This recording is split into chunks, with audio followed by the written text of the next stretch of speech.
عقل ہے کہ جس کے ذریعے سے انسان کمال تک پہنچتا ہے. تو ساری چیزیں یہ انسان عقل کے ذریعے سے انسان حاصل کرتا ہے. بہت ساری چیزیں جو جنت انسان عقل کے ذریعے سے حاصل کرتا ہے. اور بہت ساری روایتیں عقل کے متعلق ہیں. خود ایک موضوع ہے کہ عقل مند کون. کبھی انشاءاللہ موقع ملے گا تو ان چیزوں کو بیان کریں گے کہ جس میں یہ بیان کیا گیا کہ عقل مند کون ہے. ہم عقل مند کسے کہتے ہیں اور معصوم کسے کہتے ہیں عقل مند. تو پانچویں بڑی نعمت کیا ہوئی؟ عقل سلیم. اللہ نے انسان کو عقل جیسی نعمت دی. چھٹی بڑی نعمت کیا ہے؟ چھٹی بڑی نعمت یہ ہے کہ اللہ نے انسان کو دین حق دے کر پیدا کیا. علی کہتے ہیں اللہ نے انسان کو دین حق دے کر پیدا کیا ہے. یہ چھٹی بڑی نعمت ہے. اور اللہ نے انسان کو گمراہ اور غافل پیدا نہیں کیا. اللہ نے انسان کو دین دے کر پیدا کیا. یہ چھٹی بڑی نعمت ہے. ساتویں کا بالکل ٹھیک فرمایا. کا ساتویں بڑی نعمت کون سی ہے؟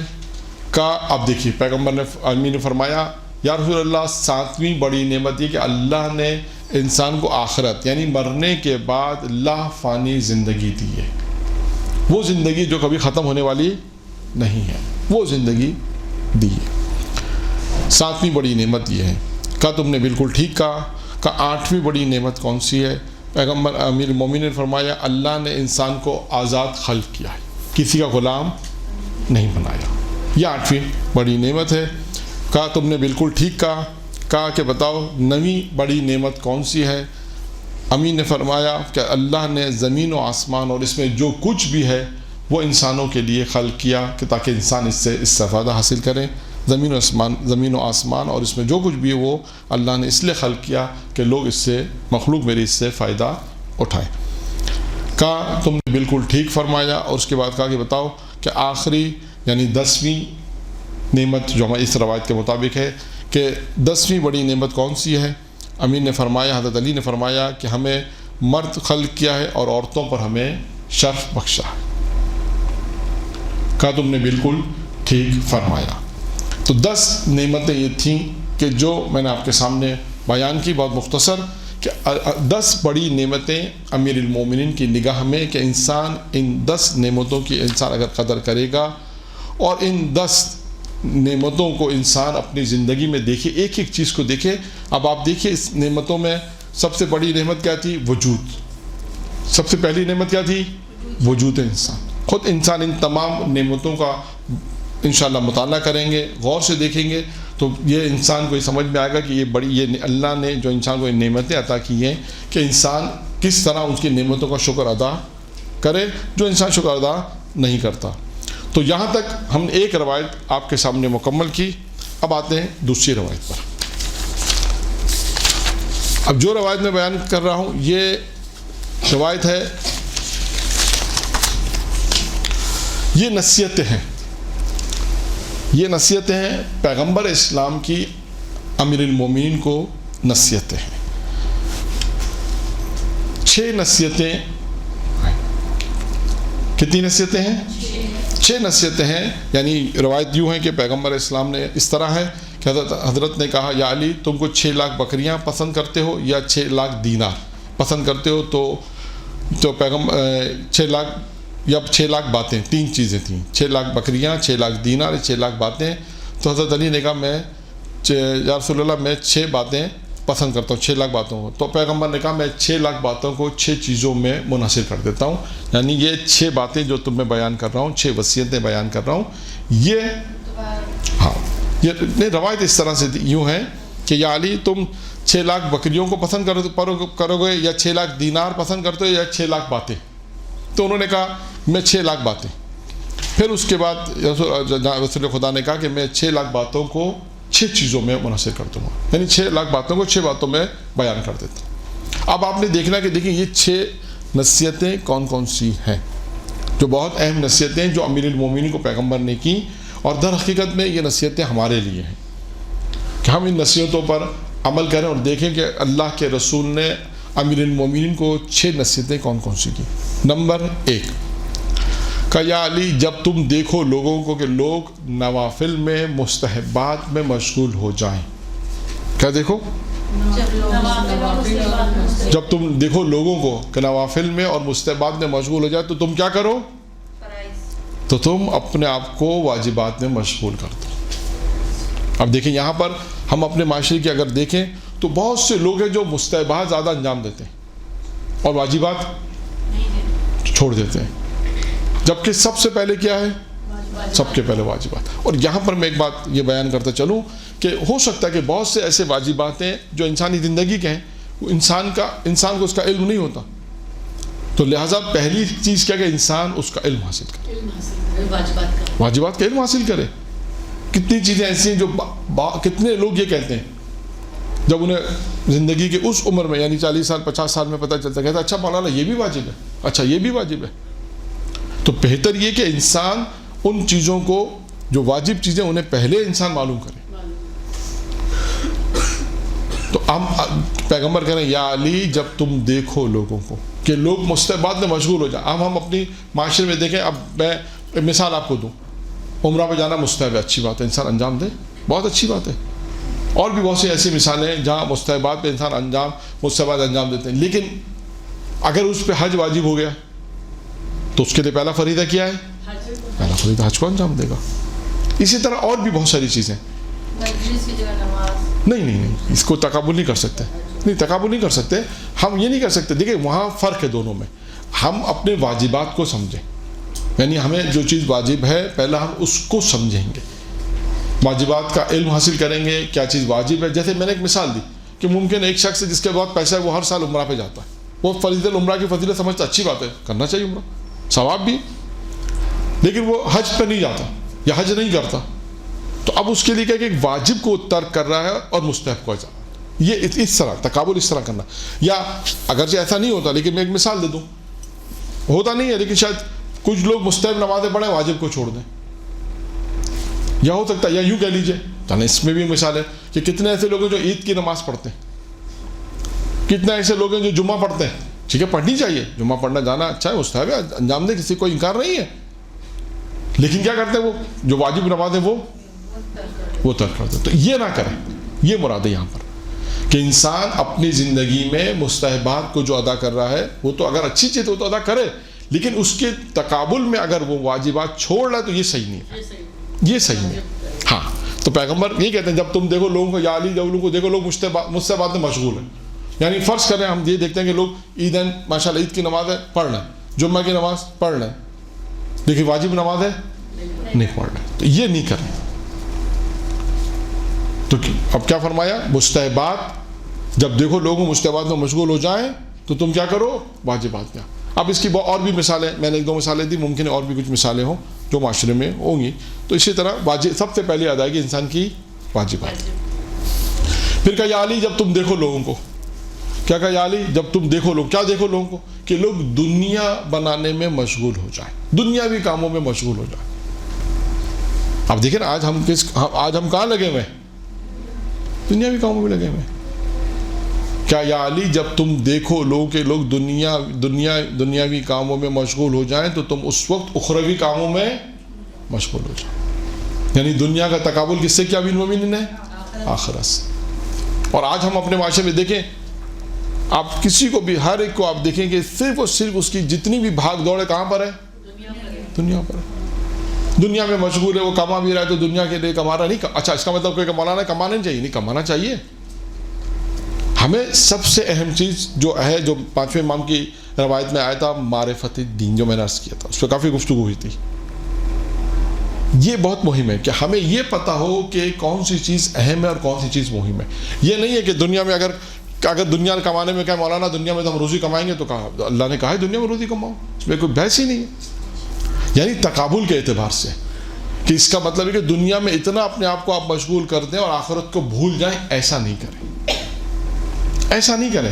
دنیاوی کاموں میں اتنا مشغول ہو گئے کہ آخرت کے متعلق پوچھے تو وہ جناب لقمان کی مثال، وہ مثال جو جناب لقمان نے کہا تھا نا، قصہ جو مشہور ہے، اللہ غفور رحیم ہے. دیکھیں دنیاوی معاملات میں انسان کتنا ایکٹیو ہوتا ہے اور کتنی اس کی عقل کام کرتی. جناب لقمان ایک سفر پر تھے تو ایک دیہات میں رکے ایک کسان کے پاس.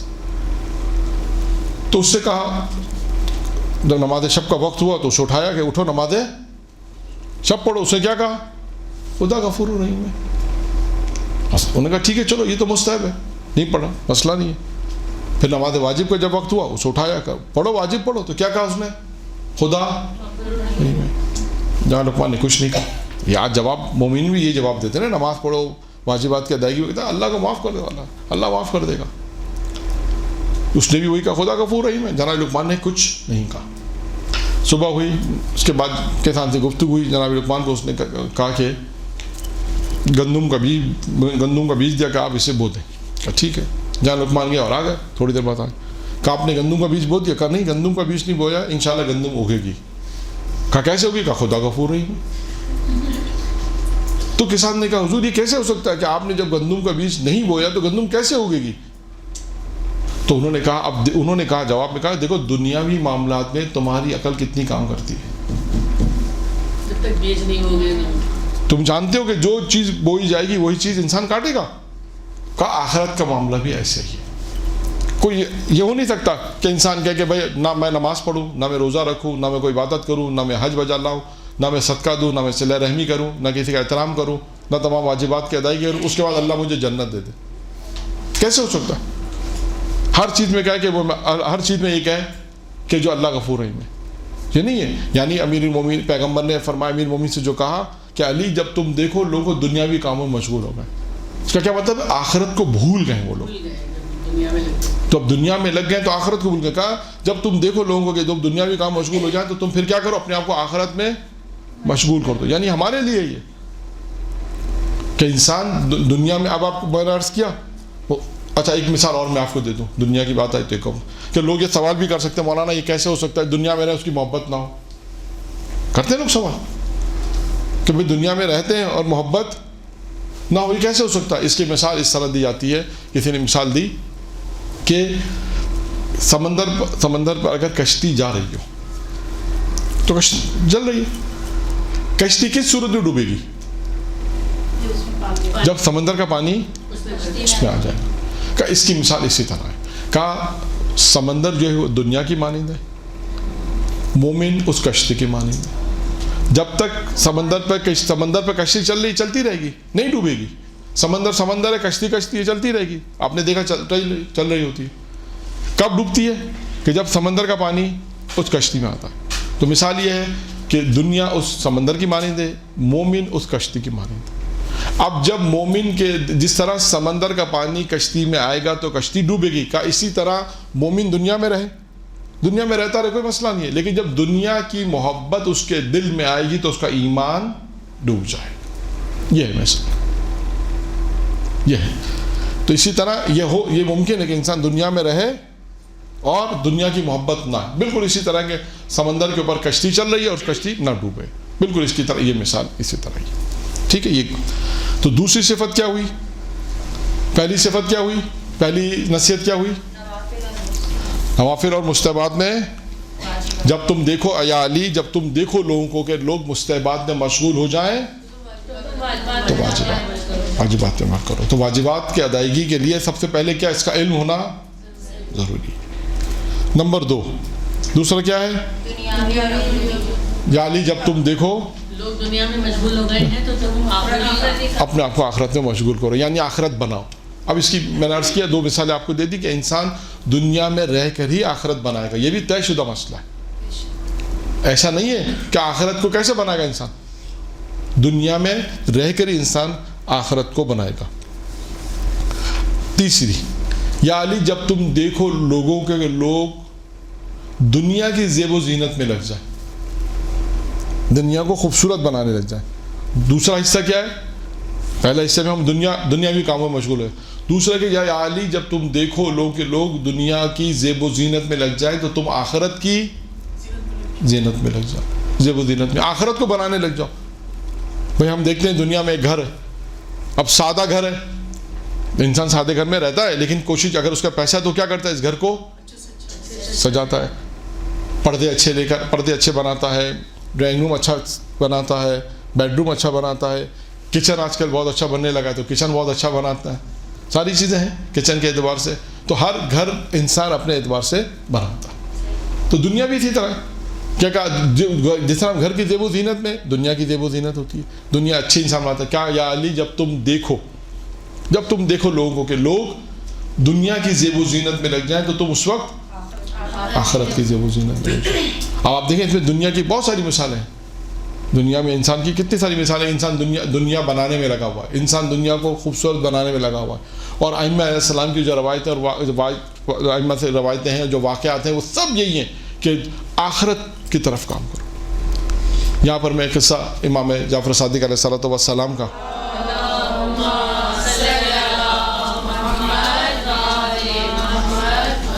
کہ ایک شخص تھا جو امام کی خدمت میں آتا تھا. مدینے آتا تھا پہلے, اس کے بعد پھر مکہ جاتا تھا. مدینے آتا تھا زیارت کے لیے, امام کی زیارت پر آتا تھا, زیارت کر کے اس کے بعد وہ مکہ جاتا تھا حج کے لیے. اور کبھی ایسا کرتا تھا کہ وہ یعنی امام کے اس کا جب بھی حج کے لیے آتا تھا امام کی خدمت جاتا تھا. ایک مرتبہ اس نے امام سے کہا کہ مولا میں حج کے لیے جا رہا ہوں. امام کی خدمت میں آیا اور کہا مولا میں حج کے لیے جا رہا ہوں, یہ 10,000 دینار ہے, یہ 10,000 دینار, اس میں آپ میرے لیے گھر خرید لیں. آپ دیکھیے گا بہت سے واقعات آتے ہیں گھر کے کہ گھر خریدنے کی انسان چاہتا ہے کہ گھر اچھا ہو, اس کیا ہو. تو اس نے بھی کہا کہ مولا آپ میرے لیے گھر خرید لیں, اور یہ 10,000 دینار دے کر امام کو دیا, اور اس کے بعد وہ حج پہ چلا گیا. جب حج سے واپس آیا میرا امام کی خدمت پہنچا تو وہ امام سے اس نے سوال کیا مولا میں آپ کو 10,000 دینار میں نے آپ کو دیے تھے اس لیے تاکہ آپ میرے لیے گھر خریدے. امام نے کہا, امام نے ایک سند دی اسے, ایک سند اسے دی اور کہا کہ ہم نے تمہارے لیے گھر خرید لیا, لیکن کیا کہا اس دنیا میں نہیں خریدا, ہم نے تمہارے لیے آخرت میں گھر خریدا. ہم نے گھر تمہارے لیے آخرت میں خریدا ہے, اور جو گھر جو ہے خریدا ہے وہ اہل بیت اطہار کے اعتراف میں ہے. یعنی تمہارے گھر سے جو آج کے اسلام میں ہم سمجھا جنت میں جو گھر ہے, یعنی ایک حصہ اس کا امیر المومنین کے گھر سے ملتا ہے, ایک حصہ امام حسن کے گھر سے, ایک امام حسین کے, ایک رسول خدا. اس طرح ہم نے تمہارے لیے جو گھر خریدا ہے وہ جنت میں خریدا ہے, اور اعتراف ہے ائمہ معصوم علیہ السلام کے اعتراف میں یہ گھر ہے تمہارا. ہم نے کیا کیا ان پیسوں کا, چھٹے امام نے کہا ہم نے ان پیسوں کو فقراء میں تقسیم کیا اور تمہارے لیے آخرت میں گھر خرید لیا. تو اہم ترین چیز کیا کہ انسان آخرت میں بھی گھر بنائے, اور یہ دنیا میں رہ کر بنائے گا. دنیا کے اندر انسان دیکھیں, دنیا میں انسان سختیاں تحمل کرے گا. خود روایت معصوم علیہ السلام کی, دنیا میں انسان سختیاں تحمل کرے گا تو آخرت میں وہ گھر بنے گا, آخرت میں اس کو اچھا صلہ ملے گا. تو کتنی چیزیں بیان ہو گئی اب تک؟ 3 چیزیں. چوتھی چیز کیا ہے؟ چوتھی چیز ہے یا علی جب تم دیکھو لوگوں کو, یا علی جب تم دیکھو لوگوں کے لوگ ایک دوسرے کے عیب نکالنے میں مشغول ہو جائیں. دیکھو لوگوں کو جب ایک دوسرے کے عیب نکالنے میں مشغول ہو جائیں تو اس وقت کیا کرو, تو اس وقت اپنی اصلاح کرو. چوتھی چیز کیا ہے؟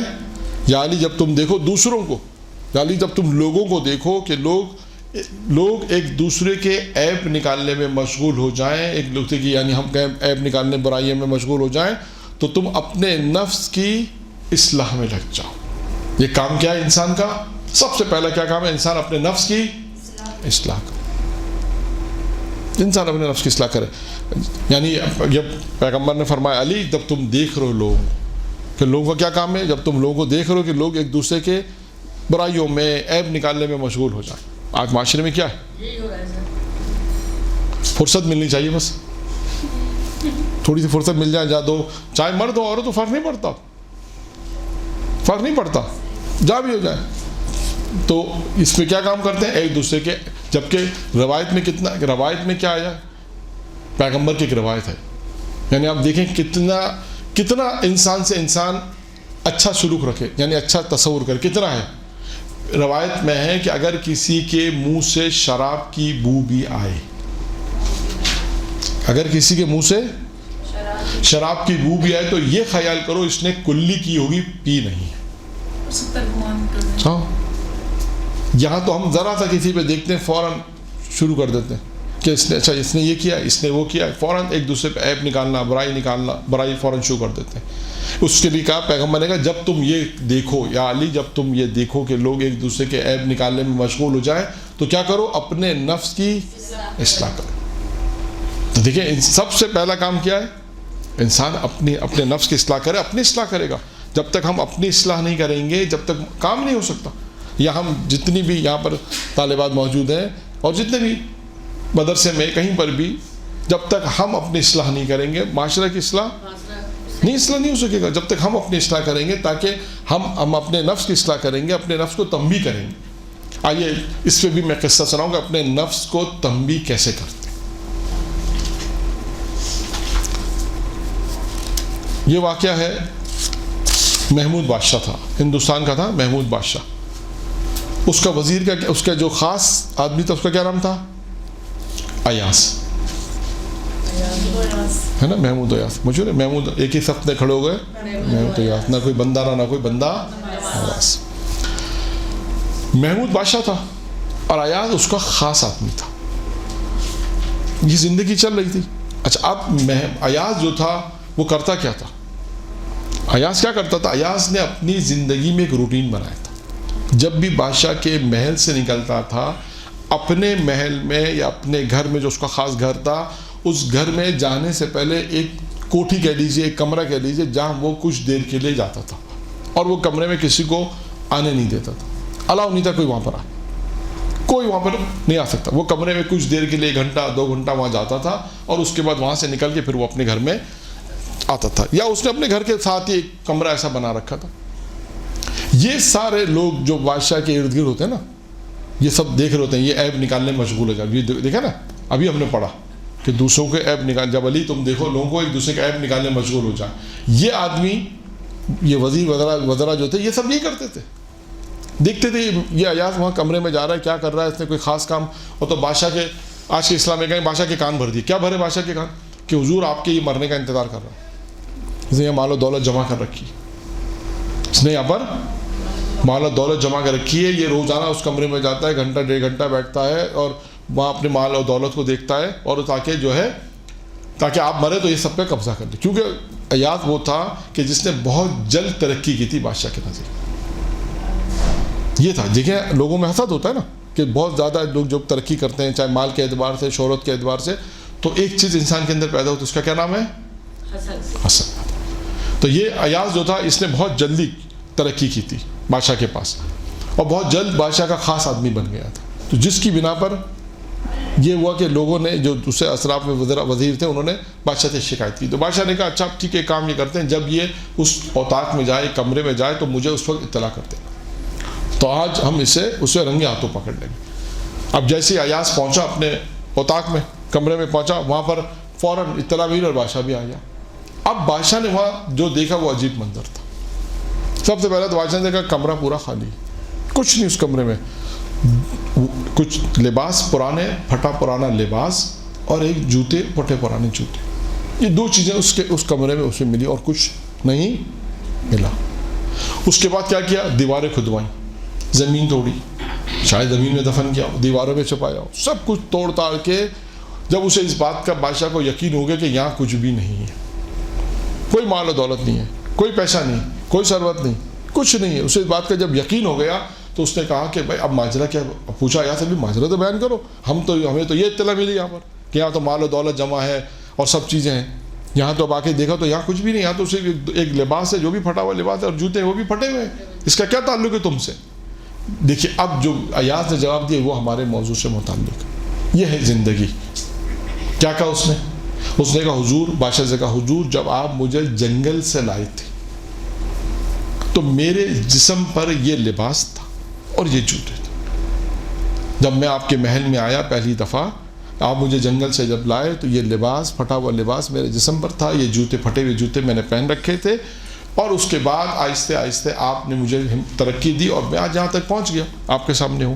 تو یہ 2 چیزیں میں نے رکھی ہیں اس اوتاق میں, اور روزانہ میں آتا ہوں اس اوتاق میں, کمرے میں, اور ان چیزوں کو مخاطب کرتے ہوئے کہتا ہوں کہ دیکھ ایاز تو کچھ نہیں تھا, ایاز تو کچھ نہیں تھا, تیرے آج اگر جو کچھ ہے وہ خدا کا لطف و کرم ہے, لیکن تو کیا تھا پہلے؟ تیرے پاس نہ لباس پہننے کو تھا, نہ جوتے پہننے کو تھا. میں اپنے نفس کو تنبیہ کرتا رہتا ہوں. دیکھیے انسان غرور اور تکبر انسان حاصل نہیں کر سکتا. کیوں حاصل کرتا ہے؟ کہ وہ اپنے نفس کی اصلاح نہیں کرتا, وہ بھول جاتا ہے میں پہلے کیا تھا. آپ دیکھیں معاشرے میں دونوں طرح کے لوگ ہیں. کچھ لوگ اچھے ہیں, یعنی آہستہ آہستہ پیسہ آیا, آج تک ان کے پیشانی پہ بل نہیں ہے, پیسہ بھی ہے, ایسا لگتا ہے, لوگ کہتے ہیں